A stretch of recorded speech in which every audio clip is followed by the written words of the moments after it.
I never really thought I'd actually have a career in music. When I first started playing in 1988, 89 and getting gigs and stuff, it was all just, I felt like I was swept up in this cultural revolution that was happening, especially in the north of England, and the rave scene developing in the UK, and the Hacienda nightclub in Manchester felt like the centre of the universe, and I was just lucky to be there at the right place at the right time when it exploded.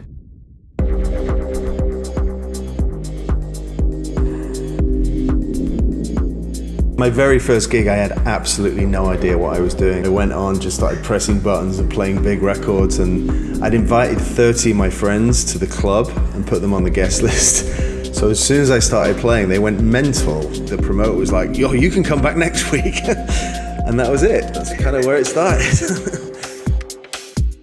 Then I moved abroad and America came along, started traveling all over the planet. Yeah, things changed, you know. Suddenly I had an agent and I started getting booked in places around the world, and it just exploded everywhere, and it just became very, very different. And my relationship with music has changed over the years. When I was 18 or 19, it was the only thing I thought I cared about. And as you grow up, the career takes over and you suddenly realize you have to work in a different way and you have to focus on different things. Just DJing and being on the road wasn't the be-all and end-all of everything. I started really focusing on making music and what kind of music I wanted to make. In the very beginning, I had no technical ability at all. I would just go in the studio with a producer, basically, with an engineer and a programmer, and I would just play them records, and I'd be like, can you make that sound? Can you make that sound? Can we make it do that? And really, the first few years of my career making music was just sampling and copying and trying to work out how other people did stuff. The stuff that was going on in the corner with all the synths and all the other boxes, I had no idea what was going on. But gradually, I started to be kind of not happy with the fact that I didn't understand that stuff. And then I started going out and buying equipment myself. I set my own studio up and started to make records. And for a couple of years, I didn't make anything because I didn't know what I was doing.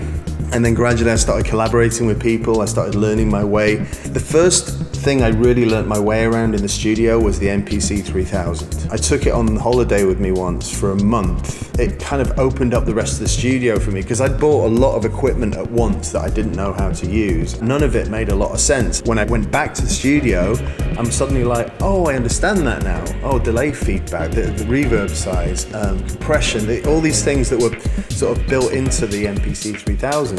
I then realized I had all the separate bits in my studio that would do that, and it was kind of a light bulb going off above my head. Since then, I've always had an affinity to how this layout of the drum machine works, and I've always felt very natural playing the pads. And so obviously when Machine comes along, it's like an MPC 3000 on steroids, you know, next generation, next level MPC. So from the first day of using it, it just felt very natural to me to start making tracks with it. I'd never in my wildest dreams thought I would have a 30-year career. You know, I'm very proud that I've managed to still be around and still having a great time doing what I'm doing, still in demand and still inspired by the music that I'm getting sent, that I'm getting exposed to, that I'm playing. Yeah, I'm very lucky.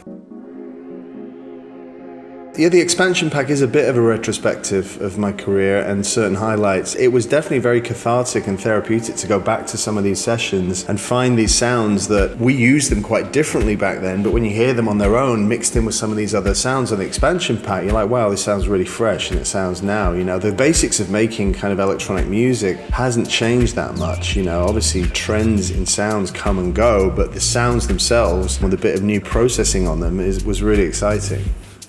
There's some stuff on this expansion pack that dates back to Air Drawn Dagger. Native were quite keen that I included some of my old songs in there. So there's Fundamental and Immortal from Air Drawn Dagger on there. There's some stuff from Involver, you know, the Youngsters Smile tracks in there. We've got a lot of the stuff from the Scene Delete record, Rooms, Werewolf, Vapor Trails, View 2. We've got Pontiac in there, you know, a club track that I did for Crosstown Rebels. Yeah, there's a lot of great tracks in there. So really it was a case of going back through all my backed up sessions for the last sort of 20 years and just pulling out the best sounds that we could find. It really is a treasure trove, actually. It took us quite a long time to put this together. It's really exciting, and they've done such a brilliant job with all the internal processing on the sounds. All the massive patches sound absolutely amazing. The bass sounds sick, and the beats just sound really, really great and really well balanced. And yeah, I'm really happy with the way it's turned out.